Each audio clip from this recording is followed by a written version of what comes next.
Mga bro, may paparating na game changer sa mundo ng military aviation.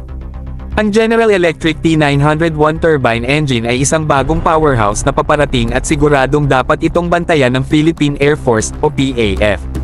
Bakit? Dahil ito ang planong kapalit ng kasalukuyang T700 engine na gamit ng ating S-70i Black Hawk helicopters. Mas malakas, mas matipid, at mas advanced. Ang T901 engine ay kayang mag-generate ng hanggang 50% more power kaysa sa T700 pero mas fuel efficient pa. Ibig sabihin, mas mahaba ang operational range, mas malakas ang lift capacity, at mas reliable sa matinding combat situations. Hindi ito basta-basta upgrade, ito ang next level performance na magpapalakas palalo sa ating Black Hawks. Sa ngayon, plano ng US na i-upgrade ang kanilang A-60 Black Hawk at A-64 Apache helicopters gamit ang T901 engines. Pero hindi lang sila ang makikinabang dito, kung magpapatuloy ang modernization efforts ng PAF, malaki ang posibilidad na makuha rin natin ang upgrade na ito sa hinaharap.